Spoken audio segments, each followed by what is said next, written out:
ये लें। अरे बेटा बस करो बस। दादी, अगर आप खाएंगी नहीं तो आपकी सेहत कैसे बनेगी? खुद को देखिए कितनी कमजोर हो गई हैं आप। बेटा इतनी सारी दवाएं और ये रूखा फीका खाना कब तक खाऊंगी? नहीं बेटा बस, नहीं चाहिए मुझे। ज़ुबिया, रहने दो, मैं खुद बाद में खिला दूंगी। दादी अब जल्दी से ठीक हो जाए ना, ताकि मैं भी अपने घर जाऊं फिर। अलीज़े बेटा मैं बिल्कुल ठीक हूँ अब, तुम जाओ अपने घर, तुम्हारी सास भी बीमार है। मैंने तो ज़ोएब से कहा था कि मुझे आके ले जाएं, लेकिन उन्होंने मुझे कहा कि 2-3 दिन यहाँ रुक जाओ।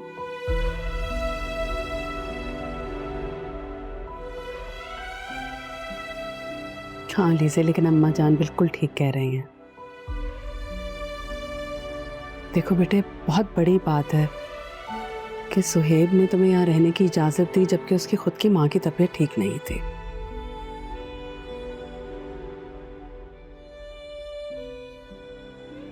बेटा वो एक बहुत लायक लड़का है, कुछ भी हो जाए अपने ससुराल के रिश्तों का ख्याल रखो। जी अम्मी। परे, मेरी बारी से बात करवा देना बेटा। उस वक्त इतनी बौखलाई हुई थी कि सही से उसका शुक्रिया भी अदा नहीं कर पाए।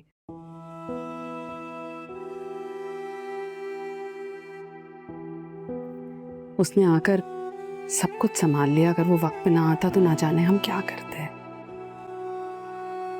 जी अम्मी, मैं करवा दूंगी। परी, ज़ूबी, बेटा तुम दोनों भी अब अपने अपने काम पे जाओ। मैं कह रही हूँ मैं ठीक हो गई हूँ। जी दादी, कल से ऑफिस ज्वाइन करूंगी मैं। चलो सब उठो, दादी को आराम करने दो, चलो। अरे नहीं भाई, इन बच्चों से तो रौनक है इस घर में। और मैं तो वैसे भी नहीं जाने वाली जब तक दादी ठीक नहीं हो जाती। मेरी बच्ची। चलो, ये दादी के पास है, अब तो खैर से ही सोएंगी दादी। अस्सलाम वालेकुम। अरे वालेकुम अस्सलाम। ओ मेरा बच्चा। दादी आप बिल्कुल भी अच्छी नहीं लगती लेटी हुई, बस आप जल्दी से ठीक हो जाएं। वैसे मुझे आपके हाथ के पराठे बहुत ज्यादा याद आ रहे हैं। मैं बना दूं? नहीं भाई, मुझे तो सिर्फ दादी के हाथ के पराठे खाने हैं। बेटा तुम कल से ट्यूशन आ जाओ, बहुत छुट्टियां हो गई। जब तक आपकी तबीयत ठीक नहीं हो जाती मैं नहीं पढ़ूंगा, क्योंकि दादी को डॉक्टर ने रेस्ट का कहा है और मेरे पढ़ने से वो डिस्टर्ब हो जाएंगी। समीर, दादी की तबीयत में ना पॉलिटिक्स मत करो प्लीज, कल आ जाना। दादी देख रही है क्या कह रही है? दादी, इसकी पढ़ाई की जिम्मेदारी मुझ पर है और आप इसकी बातें सुने। अरे करने दो बेटा, इसकी बातों से तो घर में रौनक लगी रहती है।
हेलो।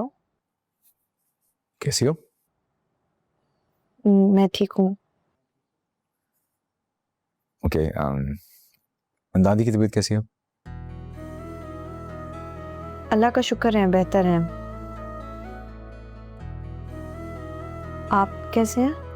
मैं बिल्कुल ठीक। ऑफिस का कोई काम है तो बता दें। नहीं सिर्फ दादी की तबीयत पूछने के लिए फ़ोन किया था। मेरी तरफ से उनको पूछ लेना।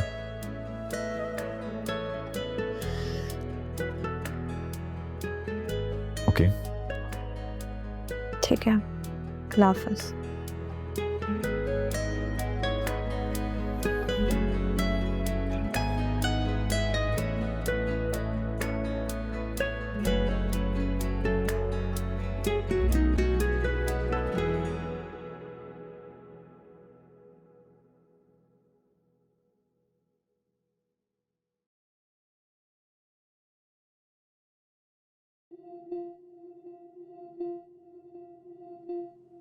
परी, वैसे ना इंसान कभी अगले बंदी की भी खैरियत पूछ लेता है।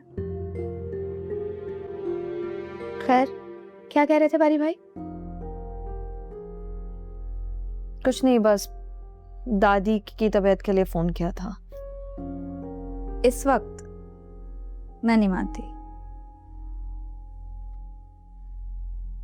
मुझे लग रहा है तुम कुछ छुपा रही हो। कहा ना कुछ नहीं है। अच्छा, ठीक है, मेरी तरफ देखो, अब बोलो कि कुछ नहीं हुआ है। अलीज़े, हर चीज में ब्लैकमेलिंग नहीं करनी चाहिए। तो तुम जिद क्यों करती हो? बताओ ना क्या बात है। वो बारी ने मुझे प्रपोज किया है। एक मिनट, क्या क्या कहा? फिर से बोलो। बारी ने प्रपोज किया है, सुन लिया? और तुम इतनी बड़ी बात मुझे इतने नॉर्मली बता रही हो। हाँ तो और क्या करूं? कोई भंगड़ा डालूं मैं? बिल्कुल डालना चाहिए यार, इतना अच्छा रिश्ता। फिर तुमने क्या कहा? क्या सोचना है? इनकार कर दिया मैंने। तुम्हारा दिमाग खराब है क्या? तुम इतने अच्छे रिश्ते को मना कर रही हो?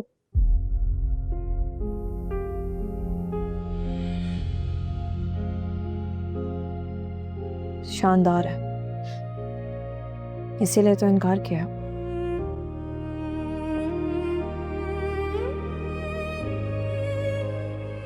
उनके स्टेटस और हमारे स्टेटस में जमीन आसमान का फर्क है।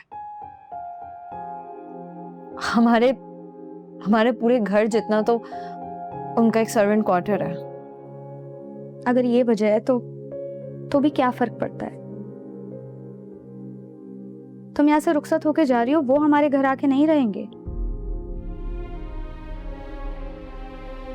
परी, तुम्हारा शायद नसीब खुलने जा रहा है। मैं गवाही देती हूँ इस बात की, ये जो लड़की बैठी हुई ना यहाँ पे नाजुक सी, इसने हमारी पूरी फैमिली को सपोर्ट किया है। तुमने मर्द बन के वो काम किए हैं परी, जो शायद एक बाप को अपनी बेटियों के लिए करना चाहिए थे। हम सबकी दुआएं तुम्हारे साथ हैं।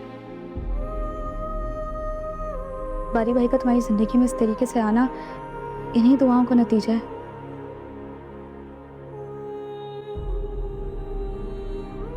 तुम बारी भाई जैसा ही लड़का डिजर्व करती हो।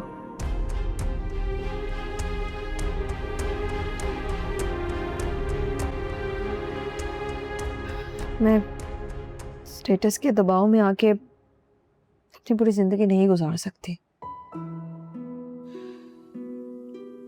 अगर बारी भाई को तुम्हारा स्टेटस ही देखना होता तो वो तुम्हें कभी प्रपोज करते क्या?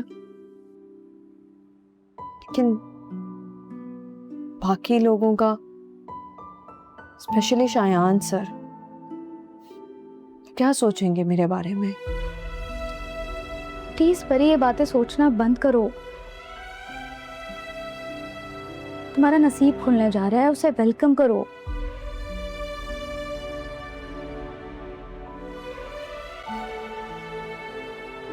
अच्छा अब तुम सो जाओ, बहुत देर हो गई है, उल्टी रहती हो।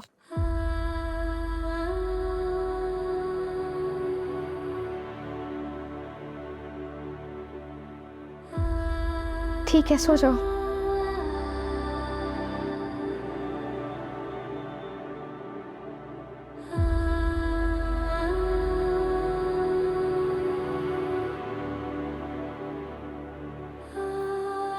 मैं घर वालों को इस तरह बेआसरा नहीं छोड़ूंगी।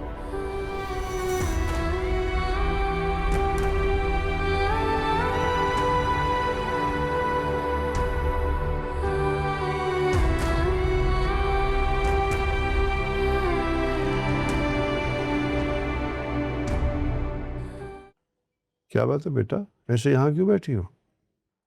दादा आज फिर बारी नाश्ता किए बगैर चला गया है। थोड़ा वक्त दो बेटा, सब ठीक हो जाएगा। डैड बारी बच्चा नहीं है, वो बहुत ज्यादा समझदार है। अगर उसने परीक्षा को चूज किया है तो कुछ सोच समझ के ही किया होगा। क्या हो गया तुम्हें?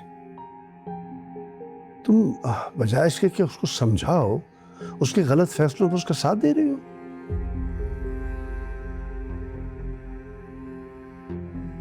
डैड जब अनाया से एंगेजमेंट की थी तब तो आपने ये सब नहीं सोचा था। अनाया अगर मेरी बहू बन जाती तो मुझे बहुत खुशी होती। डैड अनाया और बारी के बीच में क्या कुछ नहीं हो चुका, आप भूल गए सब कुछ। सब याद है मुझे। डैड बारी बहुत ज्यादा समझदार है और जो उसका नेचर है उस हिसाब से परीक्षा से बेहतर लड़की उसे नहीं मिल सकती। देखो जैसे तुम सोच रही हो वो बिल्कुल नहीं हो सकता, समझी तुम? पर क्यों डैड? तुम बच्ची हो अभी, दुनियादारी नहीं समझ सकती।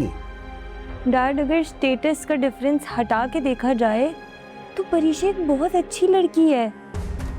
ऐसी लड़की जो बारी के साथ कदम से कदम मिलाकर चलेगी और जो बारी का नेचर है उससे बेस्ट लड़की उसे नहीं मिल सकती। देखो मेरी एक बात कान खोल के सुन लो। तुम बारी और परीक्षा वाला मामला ना वो बिल्कुल भूल जाओ और गलती से भी ये बात तुम राहिल के सामने मत दोहराना, समझी? आपको यही डर है ना कि अगर ये बात किसी ने सुन ली या ये बात खुल गई तो अनाया की हकीकत सबके सामने आ जाएगी। क्या हो गया तुम लोग को? अरे मैं दुश्मन नहीं हूं, तुम्हारा बाप हूं तुम लोग का। जो कर रहा हूं तुम्हारे फायदे के लिए करो, तुम्हारे बेहतर मुस्तकबिल के लिए कर रहा हूं। खुदा के लिए मुझे मजीद उलझन में मत डालो, जान छोड़ दो मेरी, बेवकूफ लोग।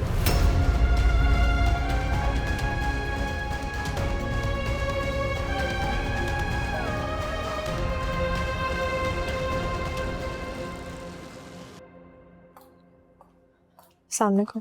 वालेकुम सलाम। कैसी हो? ठीक। थैंक गॉड तुम आज आ गई।